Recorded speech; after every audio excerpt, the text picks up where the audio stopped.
Hola a todos, a todas, a todes. Mi nombre es Alejandra y soy la vieja de lengua en su pelota de yoga. Es muy divertida.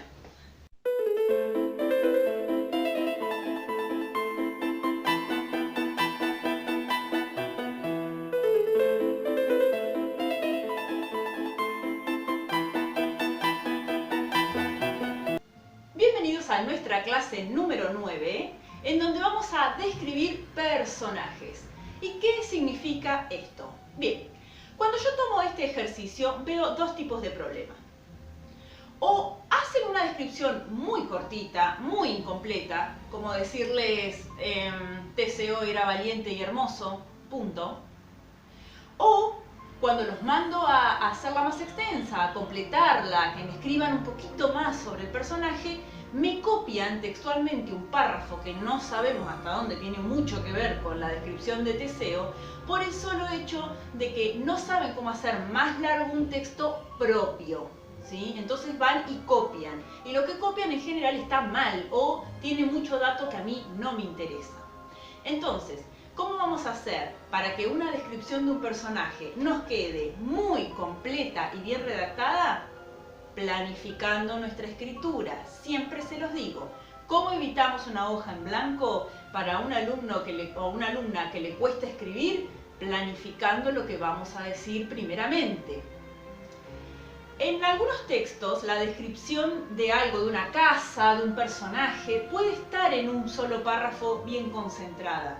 Pero en otros textos, por ejemplo en las novelas, ¿sí? O incluso en los mitos y en los cuentos también pasa, la descripción del personaje está diseminada a lo largo del texto y nosotros tenemos que ir recolectando esos datos y luego ordenarlos de manera coherente y cohesiva, que son las dos características principales de un texto para que tenga sentido. Entonces, en la clase de hoy voy a tratar de enseñarles cómo hacer para ir recolectando los datos, anotarlos y después pasar eso a un texto coherente. Espero que les sirva, como siempre les digo, que para mí es lo más importante de estas clases. Aprovecho para mandarles un saludito, ay, no nos traigamos las heces finales, ay, yo me como todas las heces. Aprovecho para mandarles un saludito a alumnos de séptimo de los antiguos Santa Cruz, porque en Santa Cruz miran nuestros videos, que me escribieron en los comentarios de los videos de YouTube y prometí que les iba a mandar un saludito porque son de mi pueblo natal, al que amo muchísimo y extraño mucho esa Patagonia llena de nieve y tan linda en el invierno, en primavera, en verano y en otoño. Un beso para ustedes. Empezamos.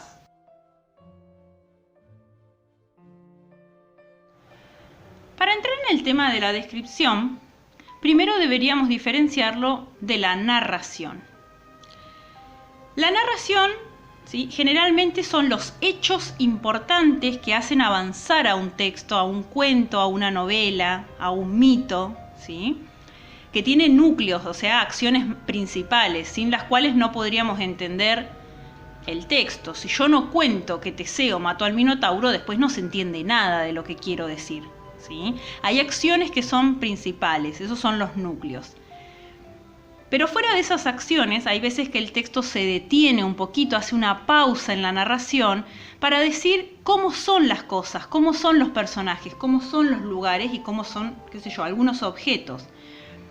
¿Para qué pueda llegar a ser esto? Bueno, a veces es una cuestión decorativa, pero otras veces es muy importante que nosotros entendamos la psicología, la personalidad de un personaje, porque tiene que ver con la historia. Y si no entendemos cómo es ese personaje, o cómo es un objeto, o cómo es una casa, por ejemplo, quizá nos quedemos con la mitad de la historia. Pasa mucho en los cuentos policiales que a veces el narrador se detiene por alguna razón particular a describir un objeto. Y nosotros, como lectores rápidos, tenemos que darnos cuenta que si el narrador se detuvo en ese objeto, por algo será. Y es probable que nos ayude muchísimo a resolver algún misterio.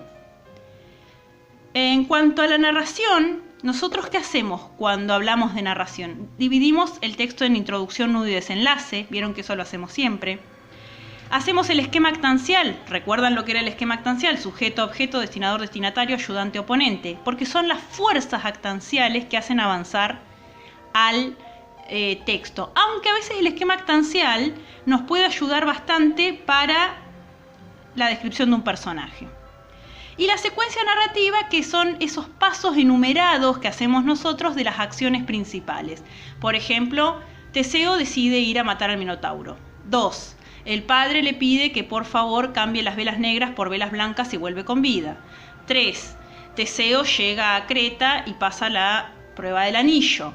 4. Ariadna decide ayudar a Teseo. Sí, bueno, más o menos así. A veces yo se los doy desparramados y ustedes los tienen que ordenar, ¿verdad? Esa es una secuencia narrativa. Cuando hablamos de todas estas cosas estamos hablando de narración. Pero a veces esa narración se pausa y se pone a describir algo. En este caso nosotros nos vamos a centrar en la descripción de personajes. Vamos a usar como ejemplo nuestro tan mentado mito de Teseo y el Minotauro. Ahí tienen un dibujito que no sé si se llega a ver bien, que es Teseo con una espada, un laberinto y el Minotauro. Nosotros seguramente vamos a leer más de una vez el mito, primero para entender la trama, pero además después con una actividad específica que va a ser subrayar aquellos lugares en los que en la narración se habla del personaje principal, que es Teseo. Como ven, hay algunas partes del texto subrayadas con un resaltador, ¿sí? Al principio habla más, porque por supuesto en la introducción siempre hay más descripción de los personajes protagónicos. Después ya va mermando esa descripción. Esto lo podemos hacer entre todos, ¿sí?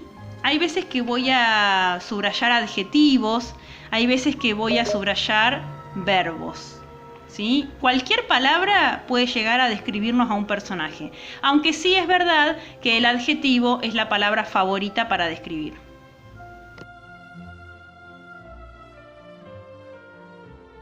Otra forma que puedo tener de ayudarlo, si es que es la primera vez que lo hacemos, es que entre todos en el pizarrón podamos anotar las características de Teseo. Ustedes me las van diciendo y yo voy poniendo toda esta información en el pizarrón. Fíjense que dice héroe, hermoso, valiente, 16 años, príncipe de Atenas, hijo de Egeo, fanático de Hércules, fuerza, buen luchador, distraído, protegido por Poseidón, libertador de Atenas. Cuantos más seamos tratando de llenar esta información, más completo nos va a quedar el texto, más cosas vamos a poder decir de Teseo. Y es muy importante que nos quede completo el texto, porque si no, yo los mando a describir y ustedes me dicen Teseo es un héroe hermoso y valiente, punto. No, pero a ver, pará, dice más cosas. Y a veces no nos damos cuenta. Entonces, si tenemos los compañeros que nos ayudan a llenar esta información, muchísimo mejor. Tenemos que practicar cómo vamos a redactar siempre, teniendo primero una idea previa en la cabeza de lo que vamos a decir, para que no nos quede un texto del tipo Teseo era un héroe, Teseo era hermoso, Teseo era valiente, Teseo era el príncipe de Atenas, porque si no nos queda muy repetitivo, muy aburrido, ¿sí? No nos tenemos que olvidar de poner comas si vamos a ir enumerando las características, los adjetivos, ¿sí?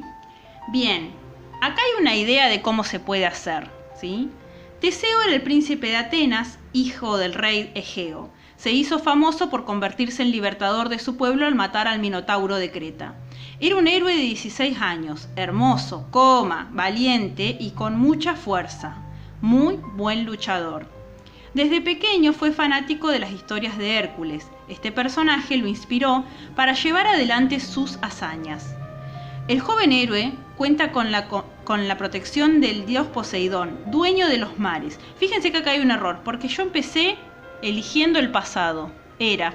Entonces acá debería decir, el joven héroe contaba con la protección del dios Poseidón, dueño de los mares. Acá yo tuve un error, ¿vieron? Porque si elijo decirlo en pasado, todos los verbos tienen que estar en pasado. El único defecto de Teseo es su distracción, pues perdió a Ariadna y olvidó cambiar las velas negras. No dice en ninguna parte del texto Teseo era distraído. Sin embargo, nos cuenta dos momentos, cuando pierde a Ariadna en la isla, ¿sí? Y cuando se olvida de cambiar las velas negras por velas blancas, como le había pedido el papá, que eso le cuesta la vida al padre. Entonces, si hay más de una acción que se repite, yo puedo sacar de ahí una característica.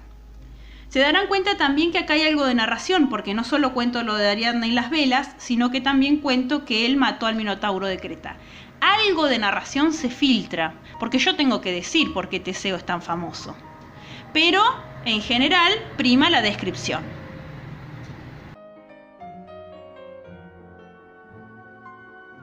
¿Cómo puedo ordenar la información que tengo de un personaje? Bueno, hay muchas formas, ¿no?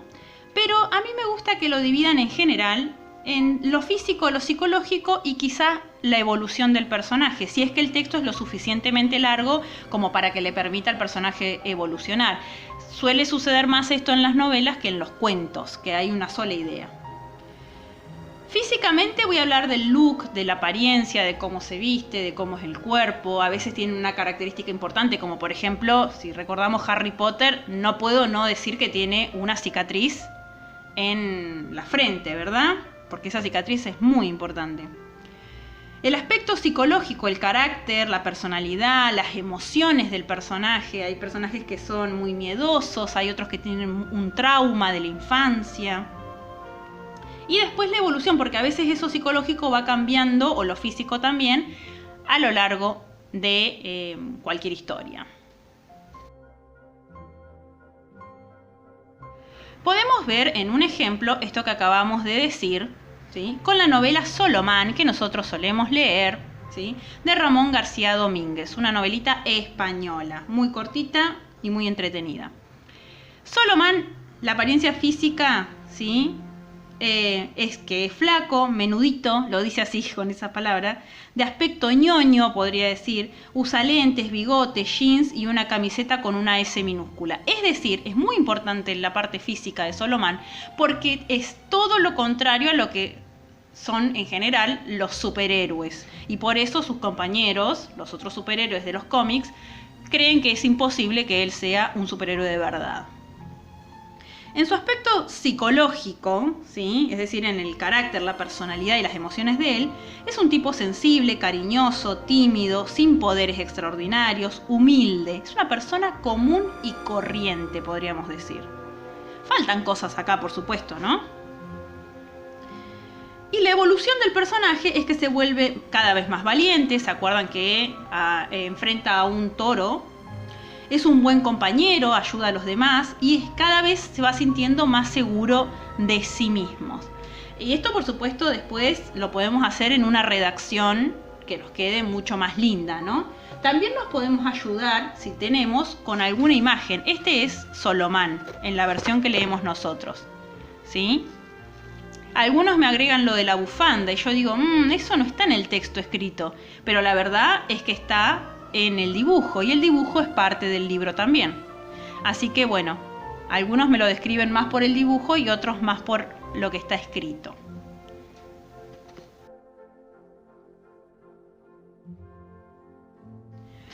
En algunos textos tenemos que tener en cuenta los nombres de los personajes. Es decir, a veces el nombre nos puede sonar a algo decorativo, pero a veces no lo es. Por ejemplo, en la novela de Solomán que leemos, el nombre imita al de un superhéroe de cómic, vieron que termina en man. Pero significa que es solamente un hombre, sin poderes extraordinarios, ¿sí? Hay como una contradicción entre la primera parte del nombre, que significa que no tiene poderes, con la última parte del nombre, que significa que debería ser un superhéroe. Después también leemos la novela La chica pájaro. En La chica pájaro son muy importantes los nombres, ¿sí? Mara no se llama Mara porque sí, Darío tampoco. Podemos interpretar, ¿sí? Se puede interpretar a partir de la personalidad de cada uno que esos nombres no fueron puestos gratuitamente. Ahora vamos a ver un ejemplo de eso. Si pasamos al teatro, en la casa de Bernarda Alba, que seguramente en algún momento de su carrera por el secundario la van a leer, ¿sí? Algunas de las hijas de Bernarda reciben nombres tales como Martirio, Angustias, Magdalena, ¿sí? Pues aluden al estado emocional de los personajes. También está Prudencia, que es una vecina que viene a advertir y a aconsejar sabiamente a Bernarda, ¿sí? De cosas que suceden en su hogar, y Bernarda se está haciendo la que no las ve, ¿sí? Así que en estos 3 textos que seguramente van a leer en el secundario, tenemos que prestar atención a los nombres. No sé si pasa en todas las novelas que los nombres significan algo, pero en muchas sí. Así que hay que tenerlo en cuenta eso. Por ejemplo, esta es la descripción que me hizo una alumna, ¿sí? Sobre Mara, y me dice, no sé si se alcanza a leer bien porque está en lápiz: Mara se llama así debido a que cuando es necesario corre y huye rápido de su depredador, al igual que la liebre con ese mismo nombre, ¿sí? La Mara es un animal, ¿sí? Una liebre grande patagónica. Bueno, sus amigas son Camila y Lucía, tiene 17 años, a Mara le gusta practicar tela, bueno, eso ya lo sabemos.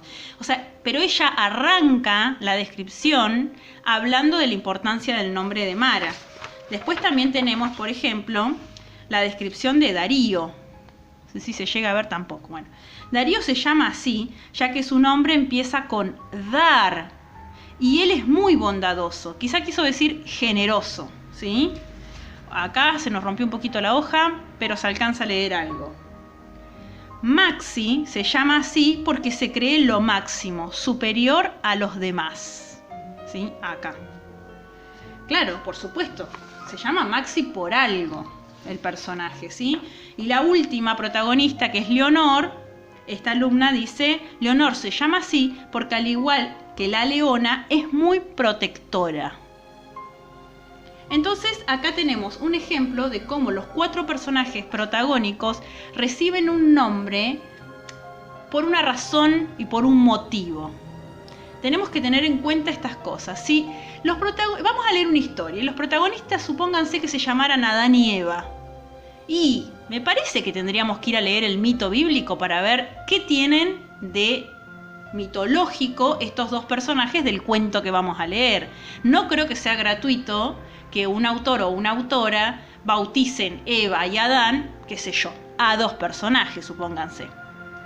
Bueno, acá terminamos el video, espero que les sirva para describir personajes cada vez de manera más amplia, ¿sí? Yo siempre en las consignas se los digo, no me conformo con 2 renglones si el texto dice mucho más del personaje, ¿sí? Entonces, tratemos cada vez de hacerlo más completo, mejor redactado, que se entienda, ordenemos la información, pongamos comas, ¿sí? Tratemos de usar las palabras más adecuadas. Me acuerdo una alumna que me puso que Aquiles era muy calentón y me hizo reír muchísimo. Así que bueno, hasta acá lo dejamos, espero que les haya servido y recuerden siempre tratar de ampliar, tratar de hacerlo cada vez mejor, cada vez más completo, que se entienda cada vez más. Ese es nuestro objetivo. Les deseo que tengan un descanso de toda esta tarea que tienen y cuídense mucho, recuerden que los quiero mucho y tratemos siempre de mantener el aula limpia cuando estemos ahí. Un beso enorme y los extraño.